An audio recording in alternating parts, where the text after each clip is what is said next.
Welcome back to the tiny home gym. It's an exciting day because it's new toy day. Today we're going to talk a little bit about this GHD that I have purchased to use in the home gym here. And this is of course a Rogue Echo GHD, but there's a few specific things that I've done here that I think you'll find interesting that you may want to incorporate into your gym if you want to use one of these.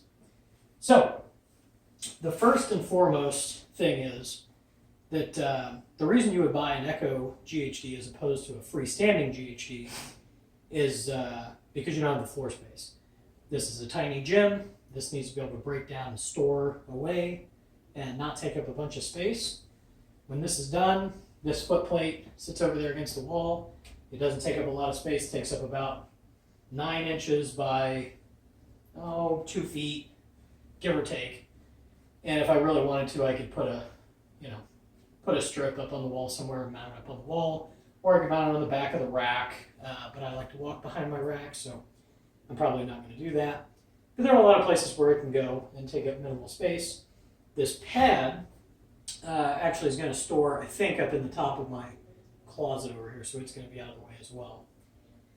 And the difference would be if you bought a freestanding GHD, they take up about a full 4x6 stall mat by the time you incorporate the arms and the feet for the wide base of support and all of that.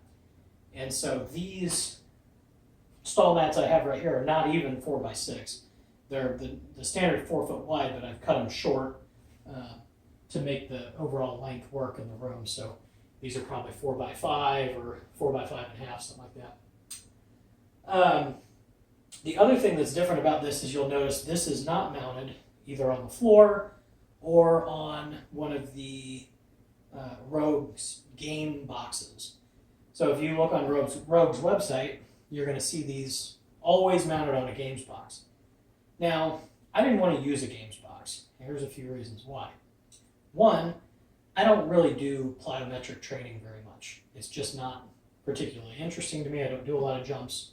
I'm going to do a little, but not enough to justify having a plyo box around because they're too tall. The games box is too tall to be useful for box squats, and it's also kind of big. The third thing is it's not very heavy. It's just a box made out of probably 3/4 inch plywood. It doesn't weigh very much. So you'll see that people complain that it wobbles and it moves, so then you have to buy the face stabilizer kit. That's extra money to keep it from walking around. I have solved that problem, I think. I haven't done a whole lot of testing with this yet. This just came in today. But I've solved several problems at once with these pull blocks down here. So I talked about these a little bit on the last video. These are just stacked lattice 2x4s, real cheap to build, stacked and screwed together. And each one of them is 9 inches tall. So put together, they're 18 inches tall. And the reason I did that is because my Rogue utility bench is also 18 inches tall. So if I get into a position where I want to be able to, let's say I want to do a belt squat, but I want to set it up with the cables or something like that, I can have 1 foot on the utility bench, 1 foot on these stacked plyo boxes, and the center between my legs is open. So there could be a cable there, or there could be a bar or a lever arm or something like that. And I could use them in that fashion. The next thing is because they're separate, one, they're easier to move because stacked 2x4s, this many of them are heavy. These plyo boxes, or these pull blocks, each of them probably weighs, 60 pounds, I'd guess, at least, maybe heavier than that. And some of that weight's because I have horse stall mat on the top of them. Anyway, they're pretty heavy. That has 2 good side effects. One, these 2 together are much heavier than a Rogue game box. So there's more inertia that's going to hold this whole thing together and keep it more stable. It's not going to want to walk on me quite so much. The second thing is because they're separable, I can use them like you've seen me use them for the belt squat, where I don't use the bench, I don't set up 18 inches high. It's sufficient enough for this configuration to just have the 9 inches of lift. So they usually just live right here in the floor with the belt or with the lever arm going between them. The third thing is I can use them for box squats. I could put one box down in the rack with the corner facing forward, and then to make up the difference, I just throw a plate on top and a little bit of horse steel mat or something like that. And now I have a real solid box squat box that is height adjustable. Because even 18 inches is just too high to box squat for the most part. You want to be able to box squat lower than that. Because 18 inches is going to be above parallel for most people. Definitely for me at 5'7". So, this setup here is these two big, heavy pull blocks with the Echo GHD pad on the top of it, and then the foot roller assembly. Now, there's a couple of nice advantages of going this way. One's the cost. So this, just the Rogue unit was $400 shipped, and then these pull blocks basically cost me nothing. I probably had, I might have had $10 in 2x4s, but I had a couple of spare 2x4s and they're super cheap, and I actually had some spare, so this is, I measured this out so that they would be 9 inches each, but this is 1, 2, 3, 4, 5 layers of 2x4 stacked, and then a 3/4 inch piece of MDF and a 3/4 inch piece of stall mat. So that all put together is 9 inches. And that also, you need the plywood on the top to give you a flat surface, because if you just put stall mat, then you step in some spots between the 2x4s and you're going to sink. So just any plywood you have laying around is fine for that. But I had some MDF, and so that's what I used. Anyway, the nice thing about this is the more expensive GHDs have movement for both the horizontal distance between the knee pads and the foot roller assembly, and also vertical distance, being able to raise and lower the foot roller assembly.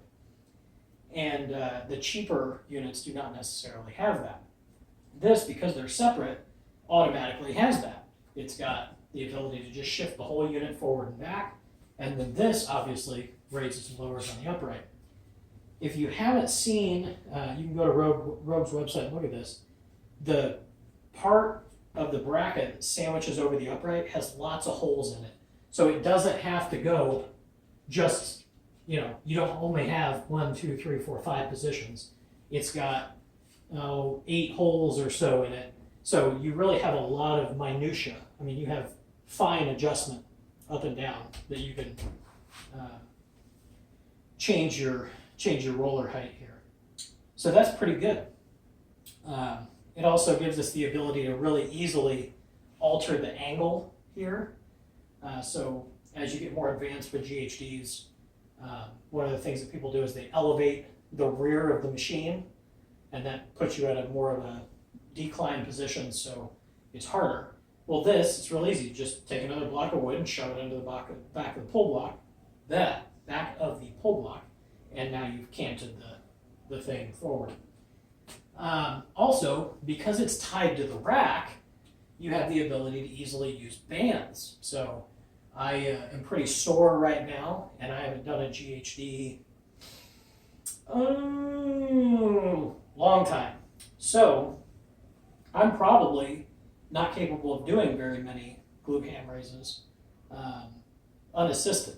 So I will start with a mini band here and use that. It's also kind of nice because out here you don't have arms to deal with, but if you really wanted to add some arms and you wanted to add resistance, let's say that you're beginning to be more advanced, you have options. You can hold a plate, you can hold a kettlebell, you can hold a dumbbell, you can hold anything heavy while you're doing it. Or you can just, because this is a lattice style, you see these holes, all you do take a short chunk of 2x4 and just shove one here and one here to the desired length that you want them to stick out, and now you have arms. And they're a really solid point to mount bands.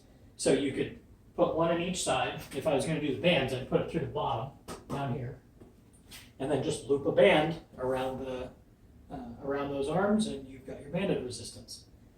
So you got lots of really good options here, and again, it stows away. So enough of me yakking. I'll give you a quick demonstration here. So pretty easy to get up onto.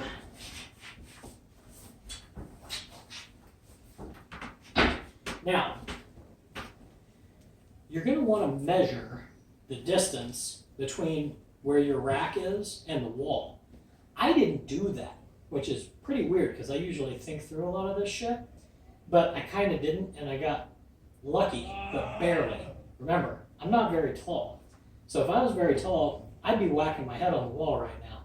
In fact, I had to take my safety squat bar off of the rack over here because I was hitting my head on it. So that's kind of unfortunate, but it is what it is. Measure it out first. So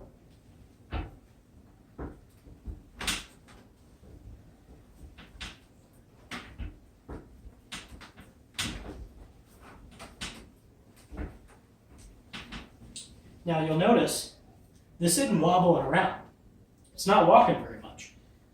Even if I really kind of fling my body weight around, I weigh about 180 pounds right now. See how that didn't walk? This doesn't have any face stabilizer on it. What it's got is mass. That's what you want. How about a GHD sit-up?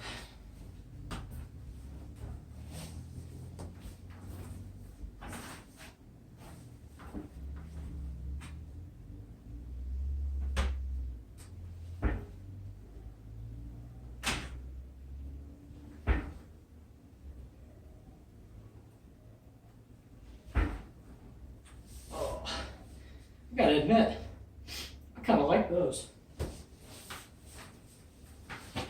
Anyway,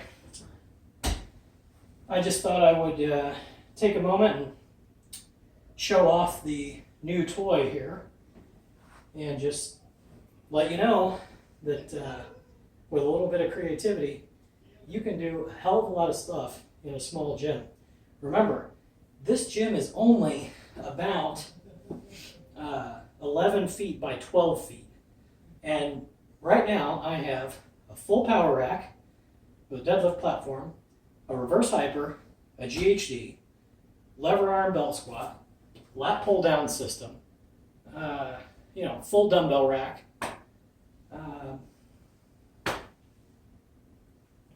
You can really do a lot if you just apply your noggin a little bit. So anyway, that's all for this video. Thanks for watching.